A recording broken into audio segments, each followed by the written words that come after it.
Thank you so much for setting up this session. I'm looking forward to talking with you all today. As Mark mentioned, I'll primarily be talking about some of the systemic risks posed by LLMs, talking specifically about Mythos, and then beyond where we may be headed. Before I sort of couch anything and before I dig into it, I want to say that I am not one for buying into the hype of large language models. But I do think that there is something really important here that we need to talk about with these systems, specifically around what happened with Mythos and Project Glasswing. So, if you hadn't heard, on April 7th, just 20 days ago, Anthropic published a system card for a new pre-trained model that they're calling Claude Mythos. Um, Here is the supposed self-portrait of Mythos that it created based on its own system card. And Anthropic reports that Mythos has identified exploits and vulnerabilities across almost all software, which is a really bold claim and one that we are going to take a closer look at and think through some of the implications of. Mythos will, for the foreseeable future, not be made available to the public, but a handful of partners will be able to access via Project Glasswing, which was set up simultaneously with the publication of the model card. So here is a brief excerpt from the Mythos model report. I'll just read this quickly. So during our testing, we found that Mythos Preview is capable of identifying and then exploiting zero-day vulnerabilities in every major operating system and every major web browser when directed by a user to do so. The vulnerabilities it finds are often subtle or difficult to detect. Many of them are 10 or 20 to 20 years old, the oldest being the 27-year-old bug in OpenBSD, which we'll actually talk about a bit more, not in too much detail, but we'll cover that as well. The exploits it constructs are not just stack smashing exploits. We'll talk a little more about what that means. Though as we'll show, can do those too. In one case, Mythos Preview wrote a web browser exploit that chained together 4 vulnerabilities, writing a complex just-in-time heap spray that escaped both renderer and operating system sandboxes. So we'll, at a high level, talk about what some of that means, what some of the implications are for the safety of these systems, what that means in terms of alignment across a number of different axes, and go from there. So, as we just saw, Claude Mythos has demonstrated a significant jump in performance for successfully exploiting vulnerabilities. A lot of folks are pointing to this figure here. So this is Firefox JavaScript shell exploitation. We see earlier versions of Claude, Sonnet, and Opus being able to actually identify partial exploitations of the browser, but we see a tremendous jump in terms of Claude Mythos. That can be attributed to a number of different factors. Claude Mythos is the 4th in the series. So we have Haiku, and then Sonnet, and then Opus, and finally Mythos. So Mythos is a fully pre-trained model, more or less from scratch with some caveats. And it is one of the largest large language models that has ever been developed. Some of the details are a little sparse, although if you look at the model report, it's almost 250 pages, so they do go into quite a bit of detail. Here are all of the folks who are now a part of Project Glasswing, who will be helping to address some of the issues that have been raised by Claude Mythos. So really trying to cover the gamut, we have banking institutions, we have network, broadband, narrowband, we've got companies that are already doing different penetration testing. We've got GPU stack, we've got CPU stack. We've got cloud computing. We're really trying to cover all of the bases there in terms of these different partners. But we are in a stage now where hackers are now tuning and leveraging LLMs, not necessarily Mythos, but other models, as we'll discuss, for exploit identification. And there have been a lot of recent stories, even just in the last 3 weeks, of hackers that are doing this successfully. There is some precedent for it, but the cat is very much out of the bag, as it were. I would also maybe just say the last time we did one of these special sessions was in February of 2023, which was about 2 months after ChatGPT 3.5 went live and right around when ChatGPT hit 100 million daily users. And we saw that as a good time to really talk about some of the big changes that have been happening in the space. And I think we are calling a special session here because we are at a tipping point, I think, where we will be seeing some of the ramifications played out with these large language models. So that may sound a bit dire.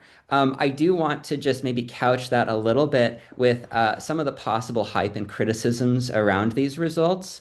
So as of today, Mythos has not been made available to the members of Project Glasswing. I actually checked with a friend from Microsoft just a few days ago who is on the list to start getting access to it. And they actually haven't even been given specifications for how they will be able to access it under what conditions. So it's been almost 3 weeks, and there's been a lot of back and forth about what these vulnerabilities will look like and how urgent it is that we patch them.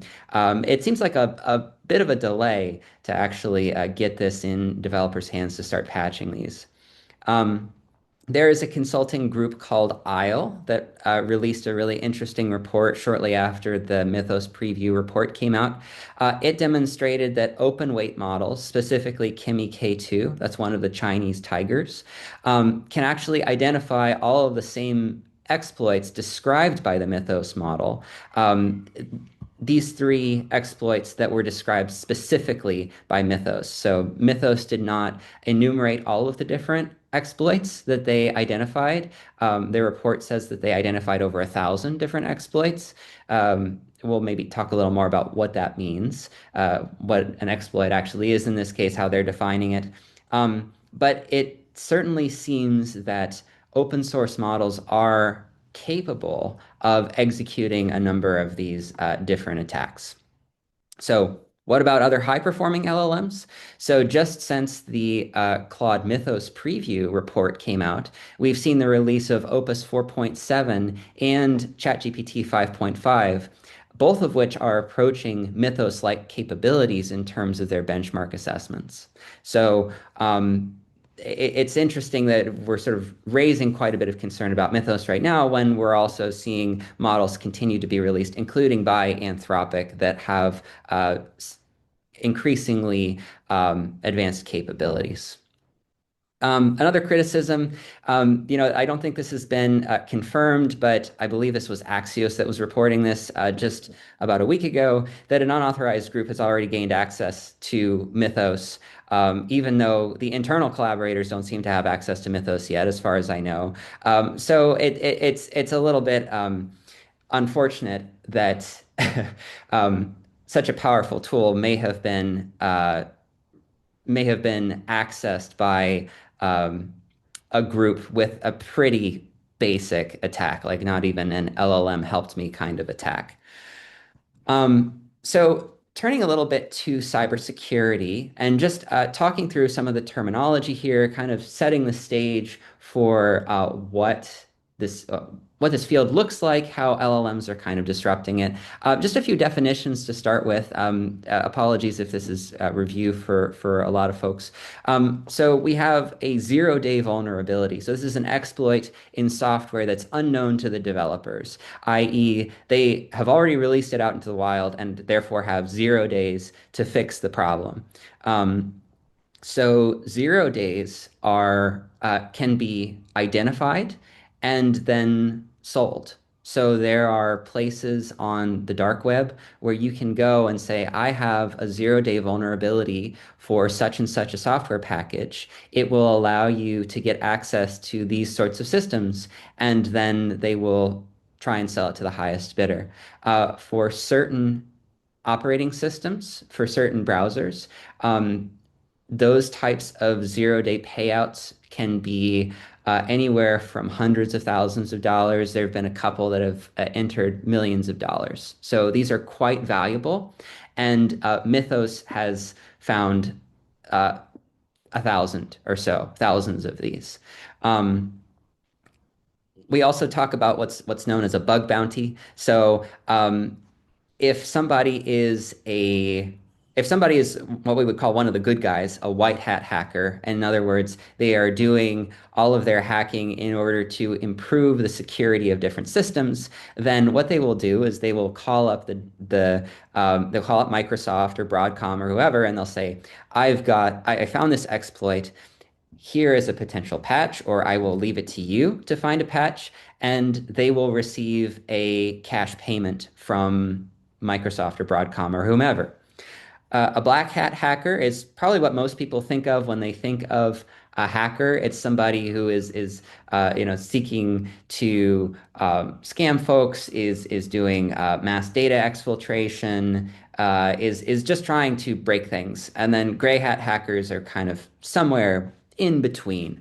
And oftentimes when bug bounties are paid out, there is a non-disclosure that comes with that. So just because a bug gets reported doesn't mean it gets fixed right away, which I know sounds a little strange. But oftentimes bugs can be very hard to fix. So and maybe there's not any significant urgency around fixing those. And so if it's been reported, it's on somebody's backlog. And in the meantime, the person who found it is effectively operating under a gag order to not go actually use that exploitation for themselves to sow chaos or whatever they're looking to do with it. In terms of white hat hacking, you have a lot of folks who are interested in penetration testing, or also oftentimes called red teaming, which is given a system, what are the ways I can go through and undermine it? And they're often separated into a couple of categories, black, gray, and white. I suppose that cybersecurity sees things as sort of a black to white gradient in a lot of instances. You can think of a black box attack as I don't know what the system looks like. I am sort of operating from outside, and I have to find a way to achieve my aims. A white box attack is sort of like planning a jewelry heist where I scope out the layout, I know what the security is like. It's kind of like an inside job. You have a good sense of all the internals, exactly where the valuable assets are, and you can just go in and approach that. And then a gray box is sort of in between. It's like, okay, maybe there's some things that are disclosed and other things that aren't disclosed.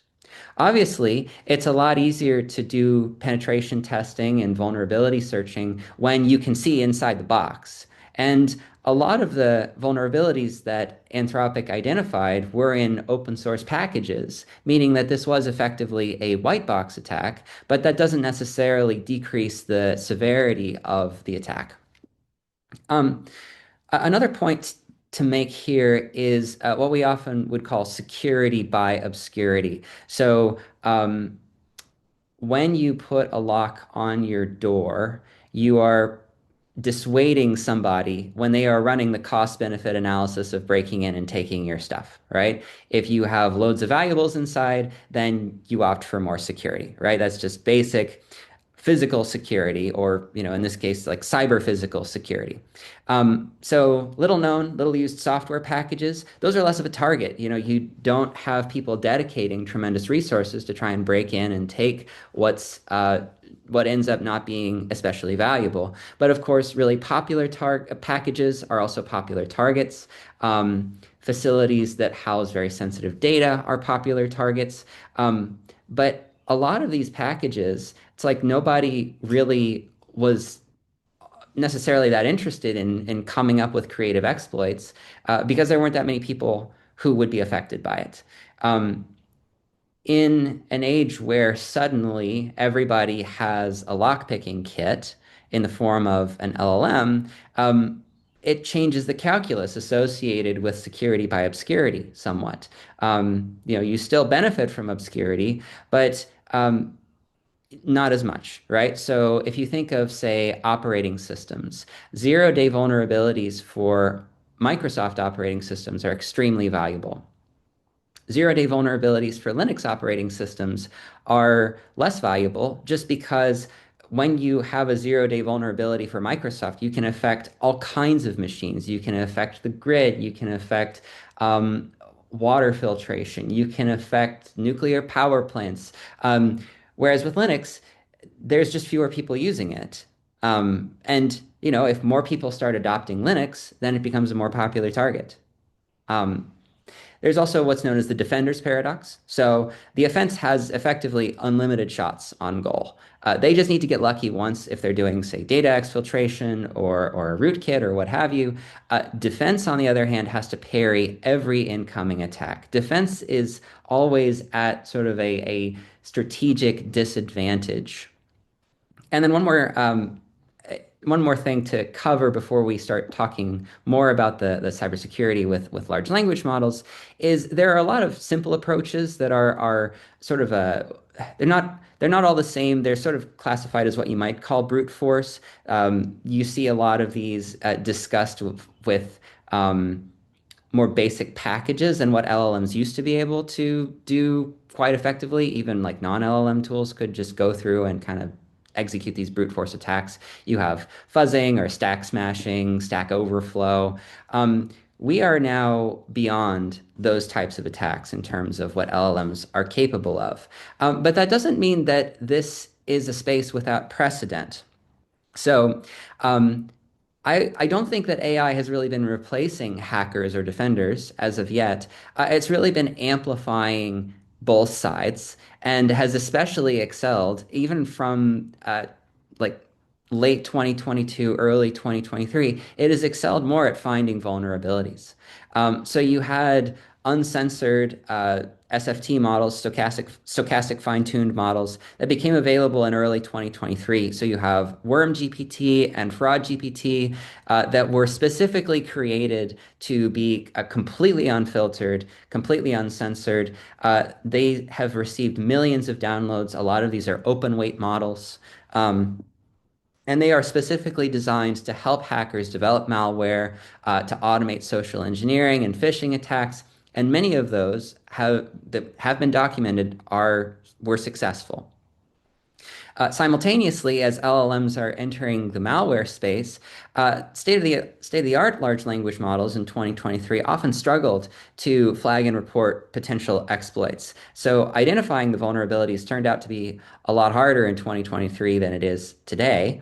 But and essentially patching them was quite challenging. But these sort of throw spaghetti at the wall or social engineering attacks, or specifically around malware development, there have been tools for several years now to help with that. In August of 2025, again with Anthropic, uh, really created some interesting headlines around their report documenting multiple successful data exfiltration attempts by Chinese hacker groups, probably Double Dragon, from what I've heard, using Claude Opus and Claude Sonnet. And this is kind of the general process by which the hackers were able to go through. And, ideally, Claude would curb this kind of behavior. Oftentimes, there were guardrails in place that were successfully overcome and oftentimes quite easily overcome. So in phase one, the human operator provides a target to Claude, and then a number of agents spin up to kind of perform an overall assessment, gather data about the target. Then there are iterative vulnerability scans that the LLM commits to, and finally, a human being sort of sifts through a lot of those exploitation opportunities, performs data exfiltration, and the loop is concluded. There is still a human in the loop at effectively each of these steps, right? This was very much a like Claude can help you, but it required some expertise. It cut down the time and the expense for finding these exploits. Most notably, I believe it was around 20 million individuals who had medical records held by the Mexican government. That data was exfiltrated under this attack. That don't, yeah, I believe that was the successful case that has been published. Um, and that occurred in July of 25. So since then, things have only gotten progressively more advanced. So here's one of the examples that was included in the Mythos model report. This is using an operating system called OpenBSD.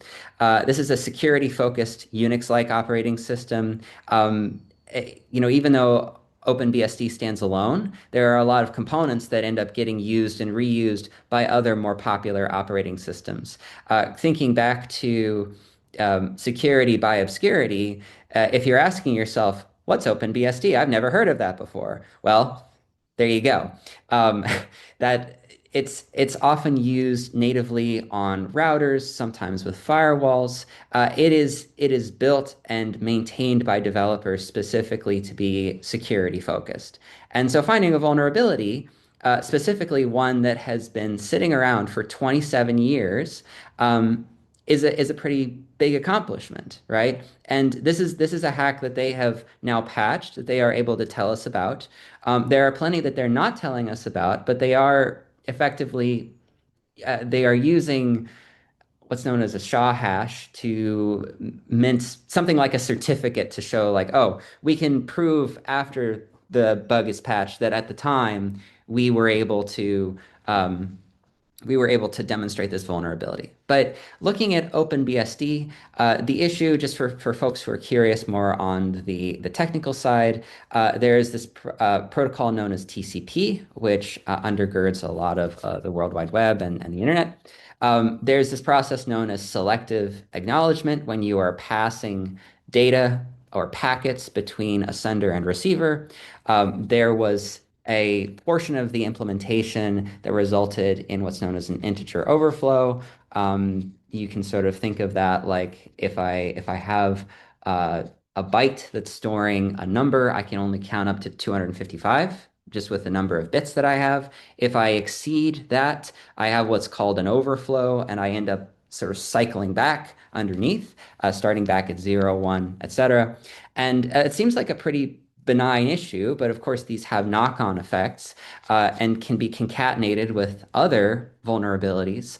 But exploiting this issue would allow somebody to remotely crash any machine running OpenBSD just by opening one of these connections. And so when this is running on routers that are undergirding internet infrastructure, cyber infrastructure, this is a really big deal. If Mythos had gone live, if they hadn't performed these checks and folks started actually exploiting these vulnerabilities, it could have been a really big problem. A friend of mine at Microsoft compared it to like what people were scared about with Y2K, that sort of level of undermining cyber infrastructure.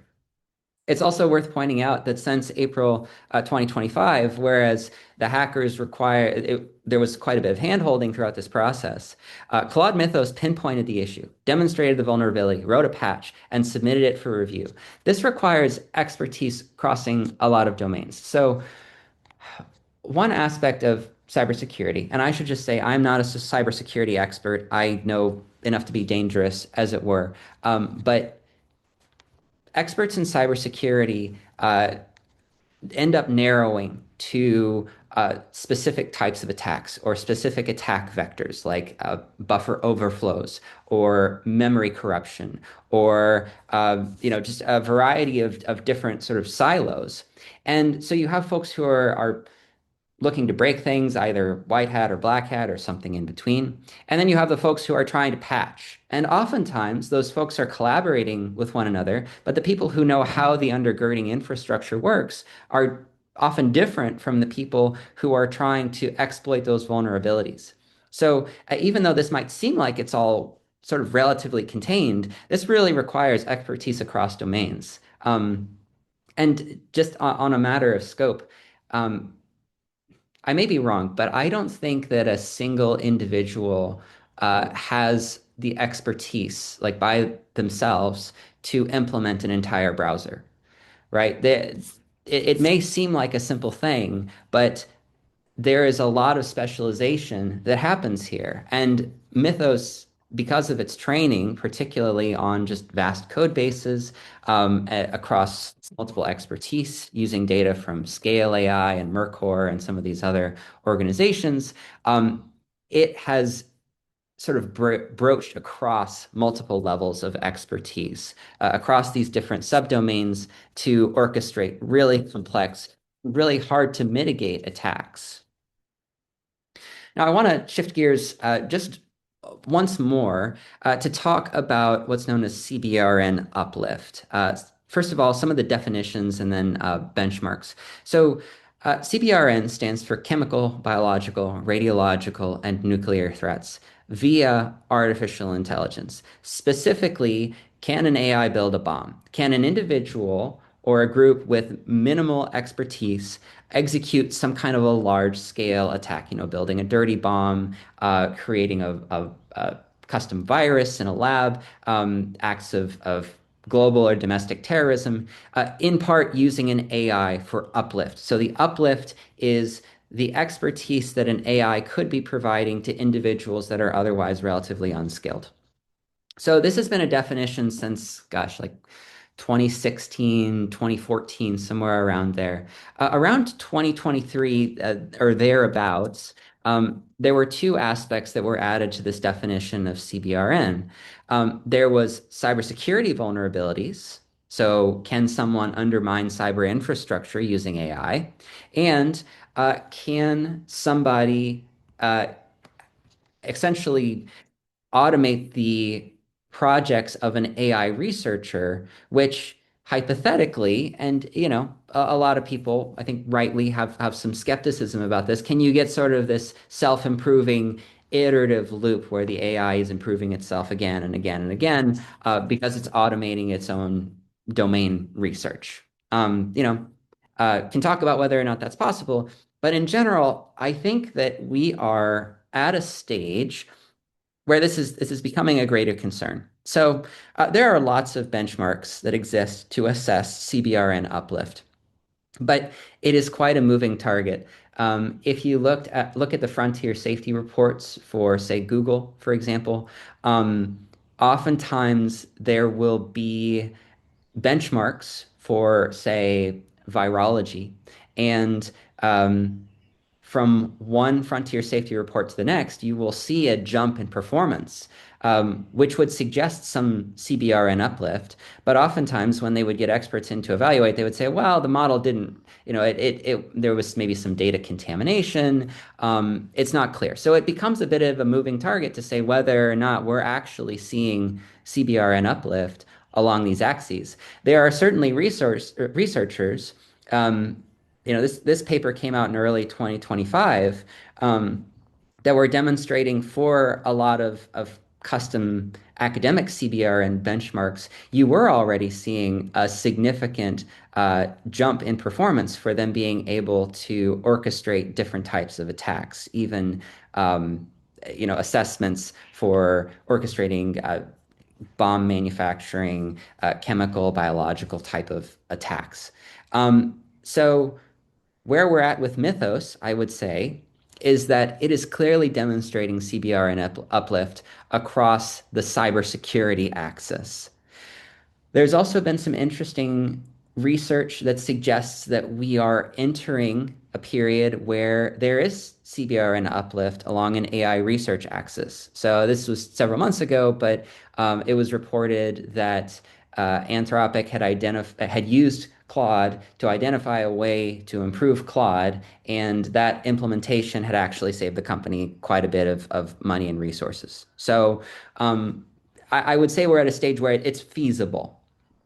Um, and I think it's certainly possible that CBRN uplift across some of these other axes are occurring without our knowledge. It's not clear necessarily. So for a bit of context, my background is AI in chemistry and material science. So from the chemistry standpoint, it seems unlikely to me that we're seeing significant CBRN uplift for developing chemical weapons. But it's not like I've been trying to do so in my free time. There are certainly benchmarks for that, and they are debated. And sometimes you see a jump in performance, and then people come back and say, "Well, that wasn't really CBRN uplift." What I would maybe like to challenge you all to think about, and what I've been pondering recently, is these definitions are quite different across different organizations and institutions. Um, there are those that would define it as high impact, as loss of life. There are others that would sort of classify these into different buckets of catastrophic risk versus high risk. Folks who are talking about the malicious use potential. Um, but I do wonder what CBRN would look like across moral, religious, or social axes. Would you call, for example, an individual, a single individual who is orchestrating a mass misinformation campaign? Would you classify that as CBRN uplift, or is that a lesser danger to some extent than some of these other axes that we've been talking about? Um, what about an LLM that is seeking to recruit people to a death cult? I mean, to me, that seems more like along the lines of CBRN, but it's debatable. So it's something I've been thinking about whether there are benchmarks that we should be thinking about that approach that level of severity across moral, religious, and social axes. And I'd be glad to hear your all's thoughts during the Q&A. So I think that really leads us then to model alignment, both value alignment and just more general model alignment types of approaches. So in early 2023, late 2022, CBRN uplift, I think to a lot of people, myself included, it didn't seem especially urgent, just because the LLMs lacked the capability. They weren't responding accurately for creating cybersecurity vulnerabilities. They just weren't capable enough. Um, and since the beginning, folks have been talking about guardrail and alignment types of strategies. But now that LLMs are, I would argue, actually providing genuine uplift across some of these axes, it's the guardrails and the alignment that is going to become a more urgent priority because that's what's stopping people from using the models that way. So I think in general, we need to talk about better strategies for alignment, both value alignment and alignment along other routes. So just briefly, definitionally, folks talk about inner alignment versus outer alignment. So oftentimes when a technical person is talking about alignment, they're saying, I am specifying some internal goals, and then I am monitoring the system and adjusting the system to make sure it satisfies those goals and objectives during training. Outer alignment asks a broader question of, well, how do I know my training objectives are quote unquote right?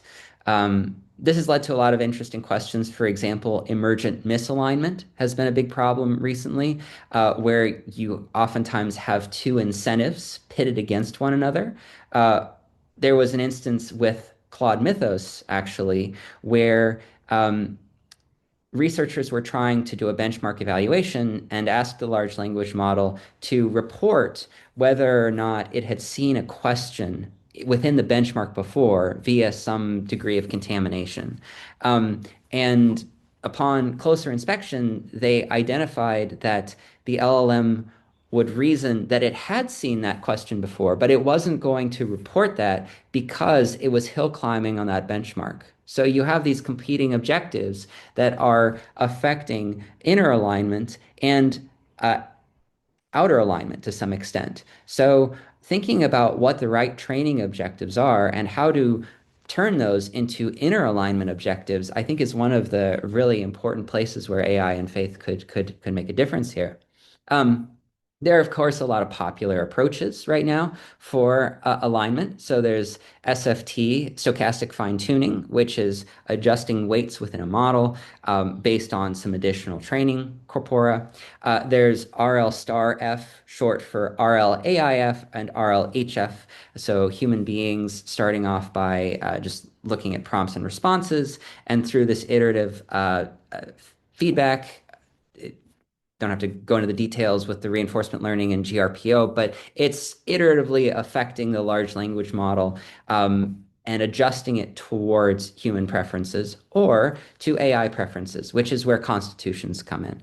So a constitution is a document given to an LLM that acts as a judge, and it is specified, make sure that all of the response coming from LLM1 align with the constitution. And then you ask LLM1 a whole bunch of things, and LLM2 acts effectively as the human, providing feedback. Then there are different ways to do that, either like a binary yes or no, or a ranking, or rubrics. There are the more traditional guardrail types of approaches, checking to make sure that there's no profanity in an input or an output. Another area that has kind of come into focus is what's known as self-play or debate between AI models to try and reason through, oftentimes paired with a constitution. And then some of the newer approaches, I'm especially excited about mechanistic alignment and interpretability, which is sort of looking inside the model and seeing ways to what aspects of the model are responsible for what outputs, and trying to tune those individually and hopefully more carefully. So if SFT is like completely rewiring, then instead you're sort of going in with a probe and you're just fixing a portion. And it's still at sort of a coarse. It, it's more of it's a coarser approach versus a laser focused type of approach, but it's a budding area that I think will be important for alignment going forward. Um, but overall, I would say that the current suite of approaches has been helpful. All right, we have seen improvement in terms of alignment across a number of different ethics benchmarks, a number of different red teaming and harm-based, misogyny, racism, violence, etc. We have seen improvements in those benchmarks, and there has been progress based on these different alignment approaches, but there's a lot left to do. And value alignment, I think, will be a really important part as we get towards the systemic issues that Mythos presents, that models in the future will present. And I think that AI and faith should be at that conversation to be helping with some of these challenges. I know folks on this call, many are already deeply embedded in organizations that are working towards those changes. And thank you for your work. That is all I have to say. Thank you for allowing me to present at this special session today.